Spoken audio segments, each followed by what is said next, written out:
होना सफल हो गया। साथ ही शिव भक्ति से उनके कुल का उद्धार हो गया है। जो मनुष्य अपने मुख से सदा शिव और शिव नामों का उच्चारण करते हैं, पाप उनका स्पर्श भी नहीं कर पाता है। भस्म, रुद्राक्ष और शिव नाम त्रिवेणी के समान महापुण्यमय हैं। इन तीनों के निवास और दर्शन मात्र से ही त्रिवेणी के स्नान का फल प्राप्त हो जाता है। इनका निवास जिसके शरीर में होता है, उसके दर्शन से ही सभी पापों का विनाश हो जाता है। भगवान शिव का नाम गंगा है। विभूति यानी कि भस्म यमुना मानी गई है तथा रुद्राक्ष को सरस्वती कहा गया है। इनकी संयुक्त त्रिवेणी समस्त पापों का नाश करने वाली है। हे श्रेष्ठ ब्राह्मणों, इनकी महिमा सिर्फ भगवान महेश्वर ही जानते हैं। यह शिव नाम का महात्म्य समस्त पापों को हर लेने वाला है। शिव नाम अग्नि है और महापाप पर्वत है।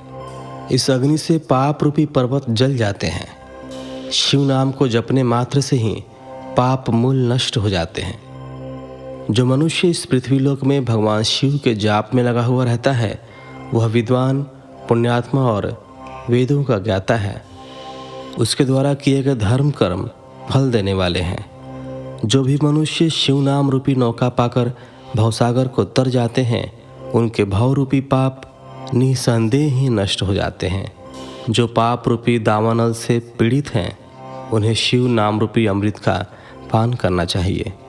हे मुनीश्वरों, जिसने अनेक जन्मों तक तपस्या की है, उसे ही पापों का नाश करने वाली शिव भक्ति प्राप्त होती है। जिस मनुष्य के मन में कभी न खंडित होने वाली शिव भक्ति प्रकट हुई है, उसे ही मोक्ष मिलता है। जो अनेक पाप करके भी भगवान शिव के नाम जप में आदरपूर्वक लग गया है, वह समस्त पापों से मुक्त हो जाता है। इसमें जरा भी संशय नहीं है। जिस प्रकार जंगल में दावानल से दग्ध हुए वृक्ष भस्म हो जाते हैं, उसी प्रकार शिव नाम रूपी दावानल से दग्ध होकर उसके सारे पाप भस्म हो जाते हैं। जिसके भस्म लगाने से अंग पवित्र हो गए हैं और जो आदर सहित शिव नाम जपता है, वह इस अथाह भवसागर से पार हो जाता है। संपूर्ण वेदों का अवलोकन करके महर्षियों ने शिव नाम को संसार सागर को पार करने का उपाय बताया है। भगवान शंकर के एक नाम में भी पाप को समाप्त करने की इतनी शक्ति है कि उतने पातक कभी कोई मनुष्य कर ही नहीं सकता।